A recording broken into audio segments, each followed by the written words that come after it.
at 7 o'clock and you're live. Okay, good evening, everybody, and welcome to the October 20th meeting of the City of Oneonta Planning Commission. Clerk, please call the roll. Members. Chair London, Here. Commissioner Mansky, Here. Commissioner Stanton, Here. Commissioner Thomas. Here. Commissioner Dyken. Here. Commissioner Marino. Here. Councilmember Risberg. Here. So I wanted to start the meeting by announcing the resignation of Vice Chair Ed Overby. He had to resign due to personal reasons, and I wanted to express my sincere gratitude for his years of service to the city and thank him for his tireless dedication to all matters related to planning in the city of Oneonta. So we're very grateful for his service and want to thank him. And if any other commissioners want to say a few words? Sorry to hear it. I think considering, oh, sorry, go ahead, Dan. I'm done. I think I have a few words. considering everything that Ed has been part of and done for the city over, well, the 10 years that I've known him, and I know it goes past, beyond that. I think it's a loss for the community, but I wish him well. And hopefully down the road, we could look for his assistance again on some other projects. For Or sure, he'll be willing to be involved, and Yeah. I could bring a card next month for us to sign and send to him. Thanking him for his service. Okay, so approval of minutes. Has everybody had a chance to review the minutes? Yeah. Are there any questions or comments or corrections? Okay, do I have a motion to approve? I'll make that motion. Motion made by Commissioner Maskins. I'll second. Seconded by Commissioner Marino. Any further discussion? This is a voice vote, right? So all those in favor say aye. Aye. Motion passes. Okay, correspondence. None. Okay, are there any petitioners wishing to address the commission today, not related to an application? Okay. So hearing none, whole business, I believe we have Linda Drake from 14 Susquehanna Street. Yes, so my assignment was to speak to our neighbors and figure out the fence issue. We did, and I know you have the same plan among all your paperwork, but I just put a little yellow line where we agreed to put the fence. So, next to, Scott and Shirley's place is 80 feet here. And we agreed to that, right? And then Mike Miller's is in an interesting spot, which isn't on the site plan, and it's okay with me, but I don't know what. Is it the other spot that's highlighted in yellow that says? 35? Yeah, and it's not on this property, which is the property we're talking about, but it's over here. It's okay with me? Just, I mean, it's kind of what we had discussed in the last meeting. yeah, And so I think, Because he has the trees there, right? yeah, he's not interested in a fence along this property line, which is what the site plan's for. so, He just wants it by his garage on this side, so what we're looking, we already did the. and that's 35 feet. Around.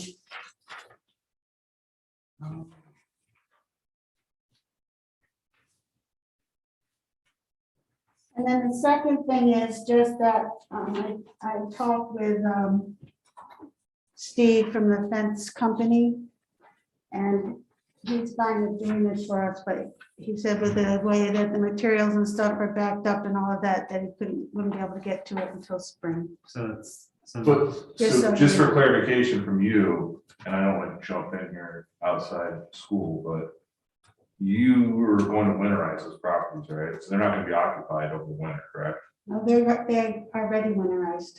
Okay. okay, so the properties won't be occupied and the fencing types is 6 foot private, basically a privacy Yeah. fence. 6 feet, yeah. Okay, and then, so in terms of next steps, we have to do a seeker review. Just type- What does that mean?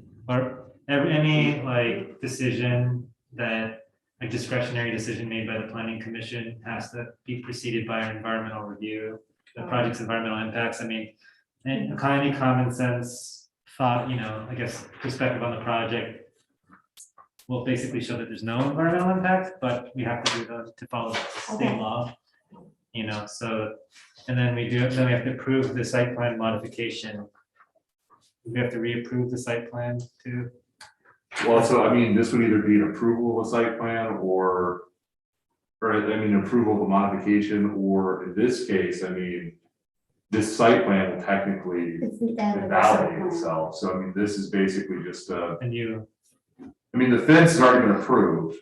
The fence was part of the original approved site plan. All we were doing is modifying, we're getting clarification as to where the so, fence was so located. we'll do the secret and we'll amend the site plan, existing site plan approval with the And that will specification. close out this site plan. Okay, do we have to do secret? It was already done, the original?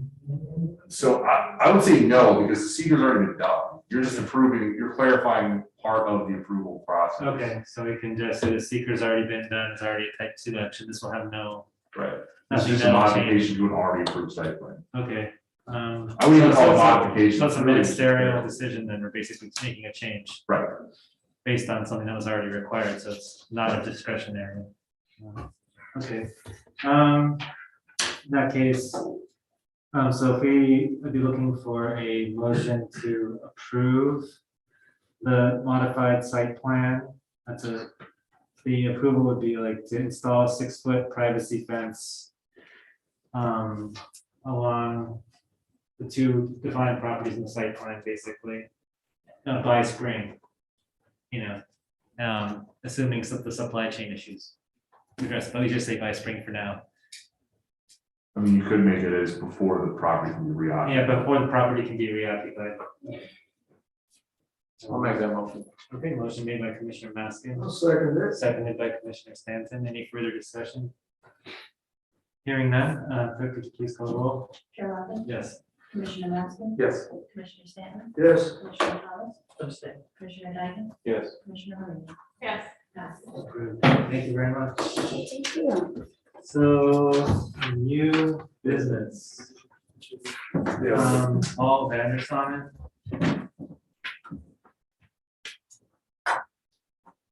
Not here. Okay, we can just skip. Maybe I'll show. We have the next, on the agenda is, Lynn back in and Eleanor back in. Lynn, How are you? good, how are you? You want to tell us what you're trying to do? Well, I have a very old, narrow, short driveway that needs to be completely pulled out and redone anyway. So I would like to extend it and widen it. I know it's only wide enough for the car. So I'd like to widen it, lengthen it, and put a 1-car garage. Any of the, is that site plan for that?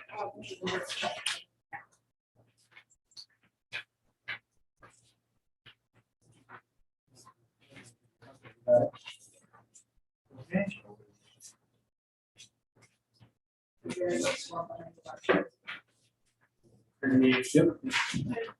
It's pretty straightforward.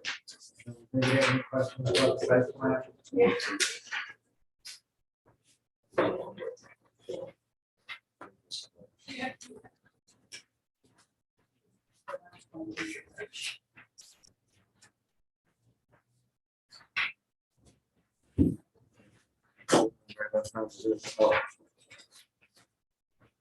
Thank you.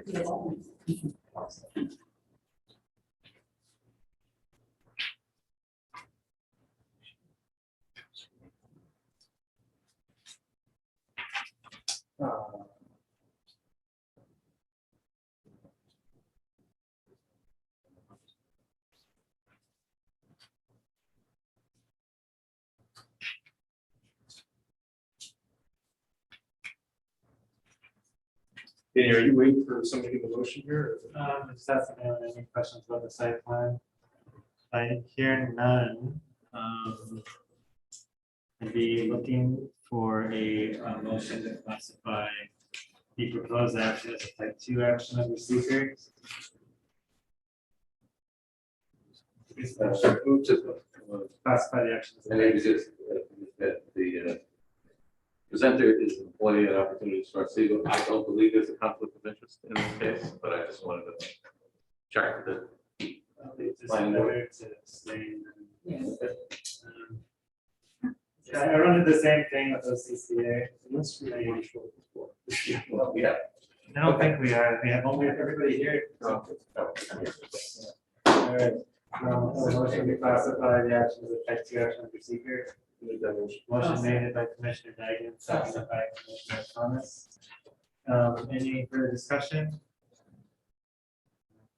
Call roll. Chair Lund, Yes. Commissioner Wilson, Abstain. Commissioner Stanton, Yes. Commissioner Thomas, Yes. Commissioner Diamond, Yes. Commissioner Murray. Yes. That's So now we're on to the site plan.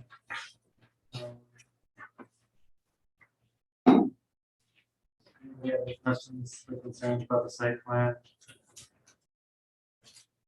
It's pretty straightforward. Pretty minor. The negligible increase in impervious surface, aside from that, I don't really see anything. Have a motion to approve the site plan as presented.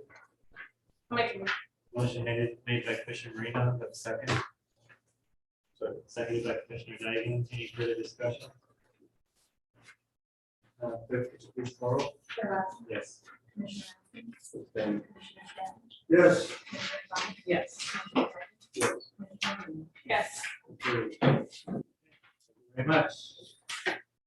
So, to approve. Are you gonna set a construction plan for that garage? So. Are you gonna set a Yeah, construction two plan items. for that garage? It's gonna be. New business. The first is, Drop it I'd off. like to open the floor for discussion of dual service vice chair. So. The vice chair will act as the chair in the Only event detail or no one's gonna do that. But So when since it's Commissioner Orby, service vice chair previously resigned, But yeah, we'll issue that one. position is open right now. So I was wondering if anybody wanted to forward any nominations. I'm gonna order that. Chair, I have a question. Sure. Okay. And Kind of then related. I'll have to- Does that mean there's an open position? Correct, there's a vacancy on the I commission, don't so know. we'll have to find another, or I guess the mayor. Okay. will find another And then. appointee. I'm sure the mayor understands this. Yeah, so we'll just want to inspect the pad. So we can, if you can pass it, just, if you Develop want to like think about it, excavate, they'll put it in the take a bar. moment, think about it. We'll have to I'll put nomination, Okay. Okay. All right, so the next piece of new business has to do with the proposed zoning code changes. I think this is relevant since Councilmember Risberger is in the legislative committee. So we did, the county planning department came back with their comments under general municipal law 239M, referring the MU1 code in particular back to us for local action, which means that they're okay with approving it. But since we did the secret review covering the entire cities to prepare for the whole change in zoning, there brings the question, a little bit more of a complex, adds a little bit more complexity to the discussion about the environmental impacts and how we want to analyze that. It's kind of similar to the rail yard project because we don't know how development will change in the city over time. It's difficult to do like a specific environmental, I guess, an impact statement or a secret determination specifically. There's two options. One is to do a negative declaration, which is easier, but it makes it a whole zoning code subject to legal challenge in the event that there's a large development project somewhere down the road, like in downtown or something. And it limits the city's ability to think about how the zoning code changes would affect the environment.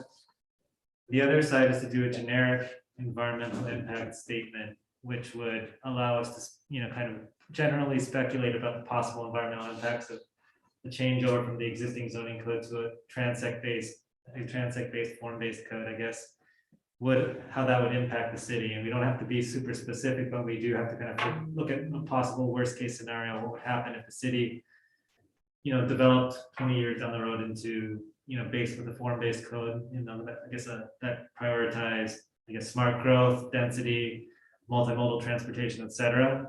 And that would create a situation where when the full zoning code change happens, we wouldn't have to go back and do the environmental review of that. Because as it stands right now, each district that's addressed through the zoning code will have to do a separate secret review on each one as they come. Or do we want to just knock them all out at once? So that's kind of what I wanted to bring up. And by knocking it all at once, it takes a little bit longer to do a generic environmental impact statement. It's a little bit more of an involved process, but it might save time in the long run and limits, and probably likely limit the possibility of a legal challenge to any piece of the zoning code change. So I just wanted to, think maybe we can discuss now for a little and then think about it over time, but that's kind of, we had completed part 1 of the EAF and are now ready to do part 2 and part 3, and how we decide to proceed will kind of affect that. Did I sum that up? What do we know about what they're going to do? I guess I'm not aware of the plans. So right now, we have the current zoning code was completed in 2013, and its priorities are different than what the zoning code that was created by Stephen previously. One is more generic and kind of guides development, has very rigid standards that apply to each development individually. It's not as flexible. The new code is more flexible and intended to streamline review, but it also affords the commission more control over how the project's designed and how it's laid out. They also have different requirements for developers. And so if we look 20 years down the road under the current zoning code versus what Stephen is proposing to do, the city could look different. So that's kind of, it's a little bit nebulous, Yeah. but by doing that review, seeker allows us to approach those kind of nebulous projects by doing a generic environmental impact statement, which is more of a thought exercise on how the city could change. But that would eliminate the chances. So like if he does, develops zoning code, it's like zoning changes for each of the, 6 or 7 districts, we'd have to do the environmental review of each one. And then depending on when they're completed, the complexion of the planning commission could change. Stephen, could find a job somewhere else. Things could be different. And so it would allow us to have a consistent look at, down the road and make it easier for him to kind of proceed with what he's trying to do. Okay. So we'd be basically establishing guide rails for a larger zoning change. Do we know if we're gonna need to prepare an EIS? It's definitely going to be a significant action. Not necessarily. I mean, it's interesting, right? Because when you do like the comprehensive plan, there will be a big change, but in an impact to the environment, but it won't necessarily be negative. That makes sense. Because other municipalities haven't done this when they've changed their. Yeah, they have. Didn't Cooperstown recently adopt a new zoning code? Some places do it, do an egg deck because it's easier, but other places do a GEIS. I've seen like comprehensive plans and zoning code changes that have GEIS done.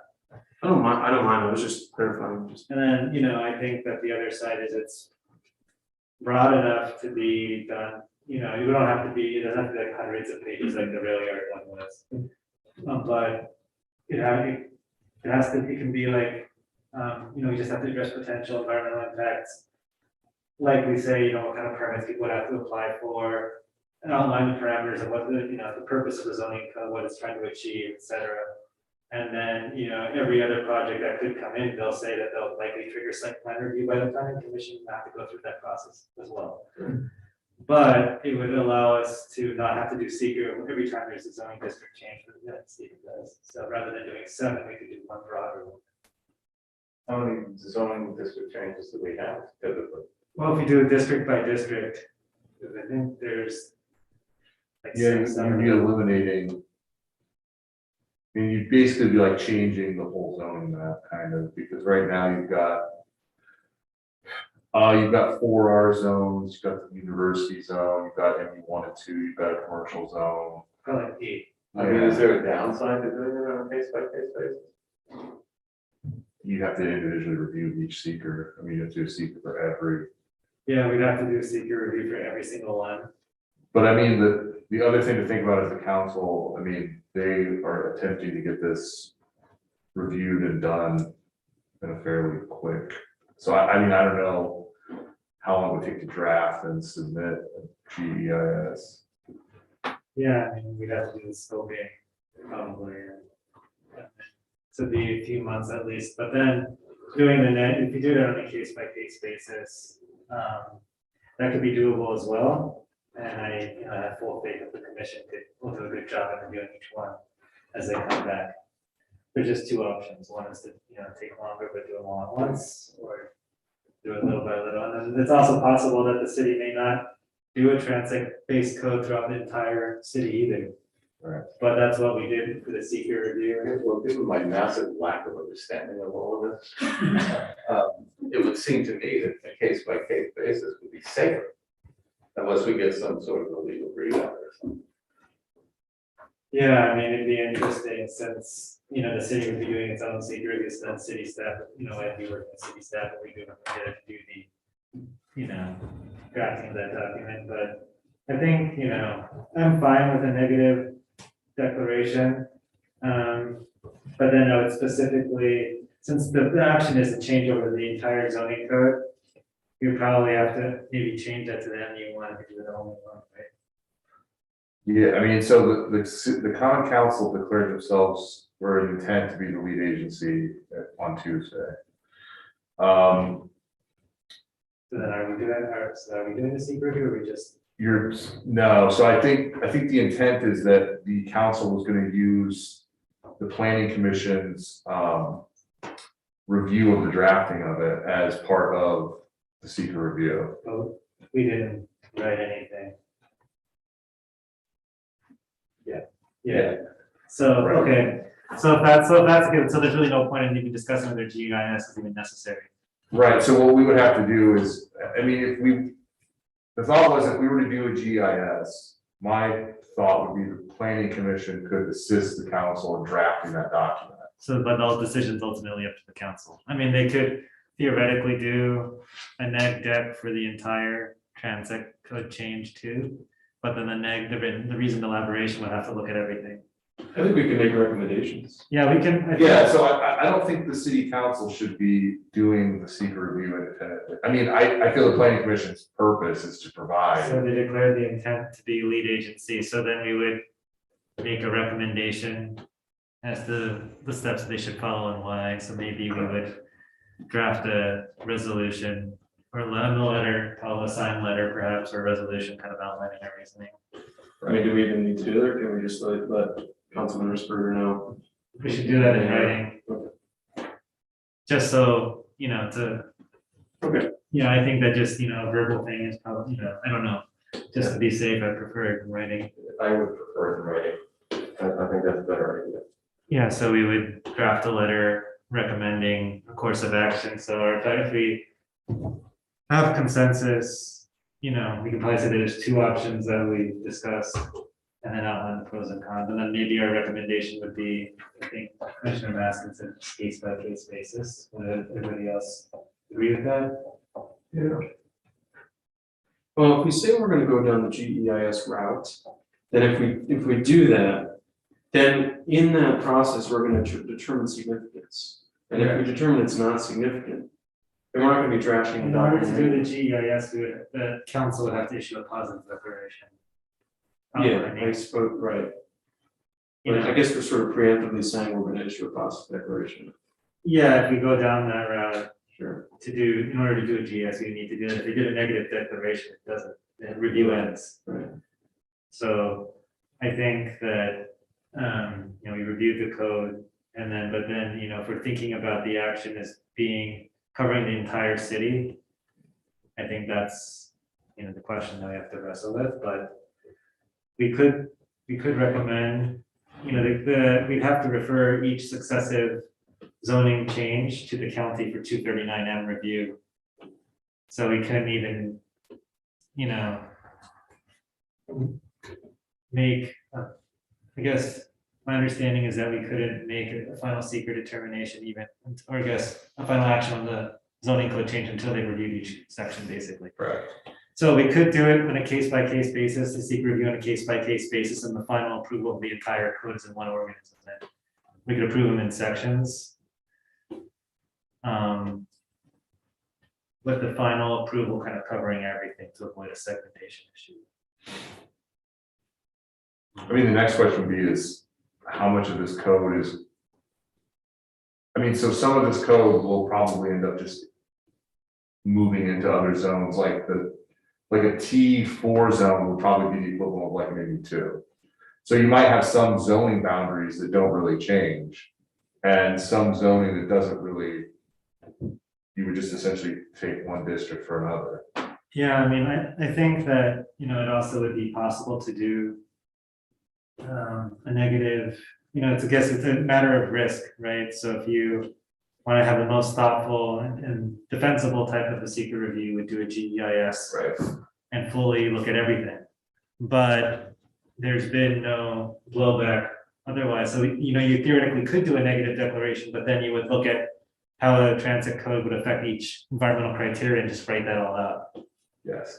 And because there's no specific project, you would, in that determination, if you're talking about stormwater runoff, for instance, or transportation, for instance, or whatever, you would just say that they would, for stormwater, they'd have to get a permit if they're just, as follow the DEC guidelines to get a permit. If you're gonna disturb a wetland, you have to comply with the, federal Army Corps regulations and DEC regulations, blah, blah, blah, kind of what it'd be a longer negative declaration, but you could probably do it that way.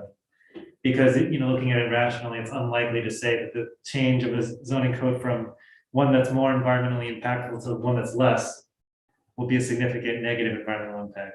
Right. And we'll miss something.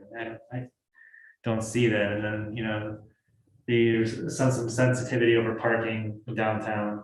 And that the code, then the current code gives us full discretion on how much parking we require already. The new code basically carries that over in a little bit of in a different way, but kind of similar, more Which has specific, already been determined by the courts. which has already been determined by the courts twice. So there's really, I don't see a lot of blowback. So perhaps we could just go for a negative declaration. We could write kind of reasonings supporting that to the county. We don't have to write the neg deck, but we could write a letter kind of outlining our reasoning for that. And I could send that along, but then, all depends on when council wants it, but we would follow their deadline, I guess. I think sending that along would be a good idea. I don't know if we necessarily, do we have a deadline on this? No, I don't, you don't have one. It just depends on when you would want to have the review done by, or. I don't think anybody's talked about getting it done by a certain date. Right, so the way that it works is you declare yourself to be the intent to be the lead agency. Right. So you'll start a seeker review process after that 30 days has ended. Yeah, so then you'll review part 1 and then part 2 and just. So sometime in the next couple of months, basically. Right, probably by January 1st, like the beginning of January. Right. The intent of having the planning commission assist with that was so that we were sure that we followed all of the. Because it would make sense that the legislative body who's legally able to adopt the code is the reviewing agency. I mean, they're the ones that actually legislatively determine whether the code is law or not. But it would make sense for the planning commission, who essentially does seeker reviews, to be the assisting kind of. So they would adopt the code as a legislative body, and we would administer that, and then the ZBA would act as the appellate body. So, why don't we we can just draft up a letter, I'll send it around probably sometime in December, and we'll take a look at it. And send it off to the council to be entered into the record, and it'll inform them. The secret review. Another interesting thing with this is that some of these additional zoning boundaries might not even be as large as the MU1. So if we look at like, some of those other zoning areas might not actually be that much land. So we would kind of see like how we would, I kind of envision this as like 2 sections. So T4 through 6, and then you could do almost T1 through 3 on the other side. It'd be interesting, and I think that, a fun public engagement exercise to kind of see how that would play out. Just so you know, the state in their handbook does recommend a GEIS for zoning, large scale zoning change. Yeah. This is it's over 22 acres or 20. There's a acreage like cutoff where they really start to.